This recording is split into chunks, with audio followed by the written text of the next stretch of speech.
beautiful people, welcome back to this channel. Thank you so much for clicking, and if it's your first time coming on this channel, I'd like to say you're welcome. I appreciate your support, and in a bit I'm going to talk about what this video is about today, and also later we're going to have a discussion. That video you're seeing is a trailer of a documentary that is being made about a lady who has been accused of unaliving hundreds of Ugandan children. Whew. And it's running on HBO Max. It's gonna be on the 26th of September. Yeah, and she has been. We'll get into the details through this video shortly. But basically, she went to Uganda as a missionary. She started off with giving food to children, and then numbers increased bi-weekly. She used to give them food, numbers increased, and then later she dived into beginning to give these children medical, I could say medical attention. She has no medical degree or whatsoever or any sort of medical training. She just chose to do that. It's just sad. And on top of that, I'm just cutting across everything. HBO Max chooses to document her story because this woman is not even in jail. She doesn't even have a test of a cell, you guys. She chooses to document this story instead of going to the victims. They are going to the person that is being mentioned to be in this sort of situation. I don't understand. They're giving her this big platform for her to show what happened and to explain her side of a story without even going to the people that have been named victims. I don't get it, you guys. I don't get it. I don't get it.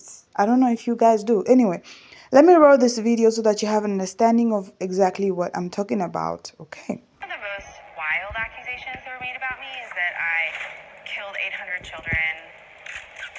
I was medically experimenting on children compared to Adolf Hitler, soon to be part of the KKK. It's kind of like where to begin, you know?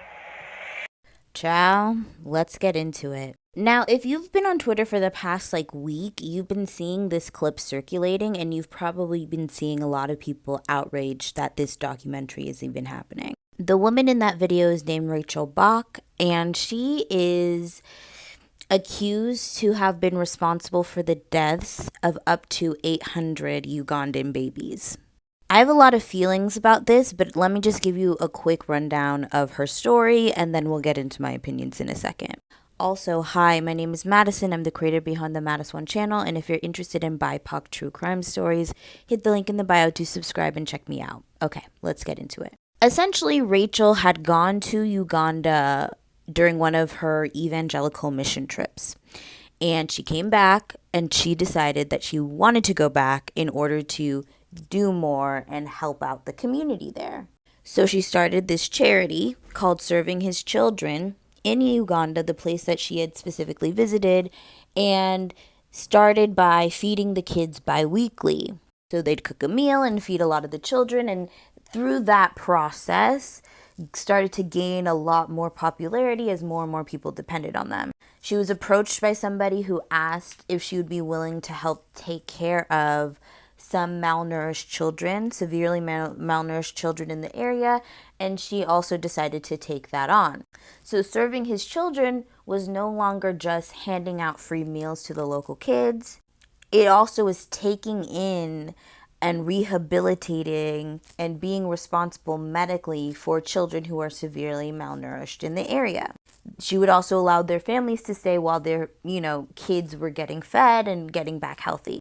That's all well and good, but the issue was that she was operating without a medical license, and in some quotes by some people that were there, not washing her hands and using her gut feelings about administrating medical care. She was doing blood transfusions, she was putting in IVs, she was doing a bunch of stuff that you need to be specifically trained to do. Not to mention, she did not get a medical license for this charity.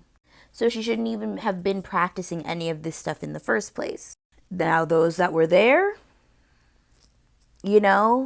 saw what they saw. One man reportedly said he was on average driving 7 to 10 children's bodies to their homes a week. She was sued by two of the mothers, or rather, the organization was sued by two of the mothers whose kids passed away. They settled out of court, and basically the whole thing dissolved. Okay, opinion number one after that very quick rundown.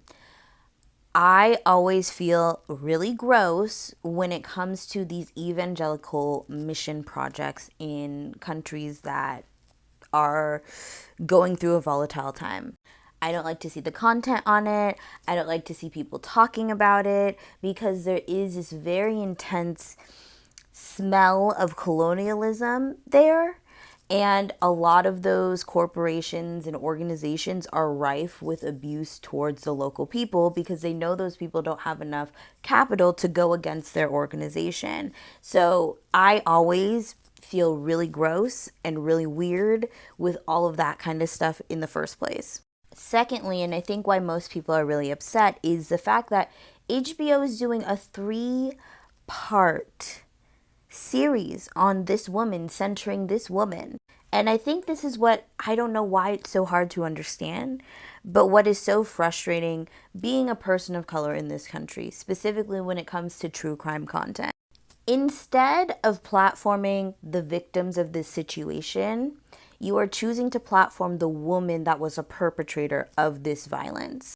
And sure, yes, of course, there's probably going to be people that were there. There's probably going to be people saying their opinion. But the entire thing is centering this woman and her experience and giving her the massive platform of a Max docuseries to speak her side. This is the issue I had with the Jeffrey Dahmer thing.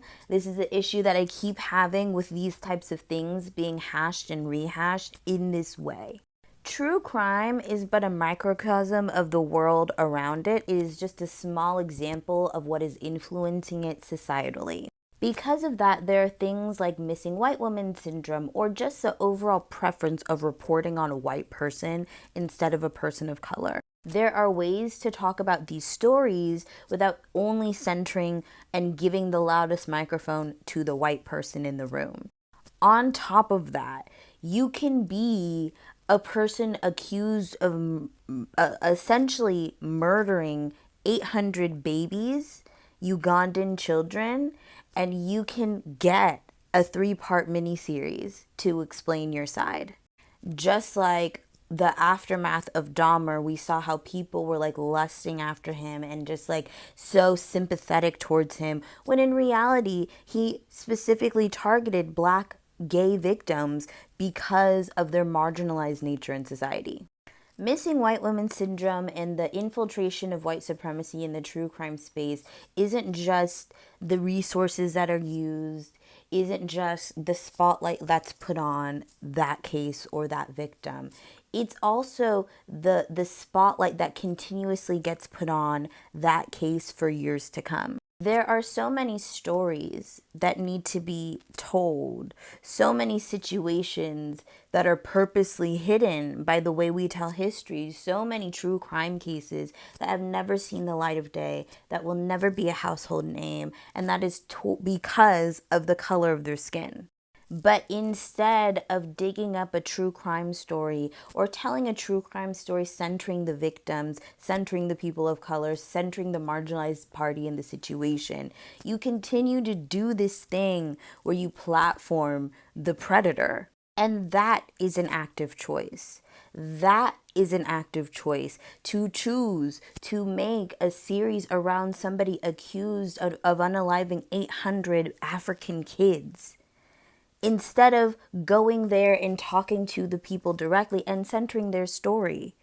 You saw that trailer. She's sitting down like she's about to do a YouTube apology video. Like they're giving her such a massive platform to do that instead of platforming maybe the two women who sued the charity. This right here is why many different colored people, black people, colored kids, black kids, fall prey to such situations.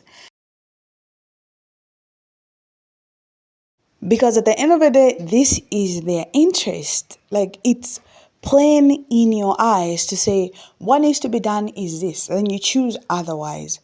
She's literally seated down and explaining, showing some sort of I don't know, like a few, maybe a bit of emotion about what she really did or what really happened. And she's just out there, and there's a whole, documentary about her. Like, I don't understand. I don't get. And some of the people that were in charge of taking the children away from the center that were, unalived, sometimes they would just give like $15 to the family. What is that? Like, what is that? Justice needs to prevail for these kids and their families. Comment below what you guys think, because I'm just out of it right now.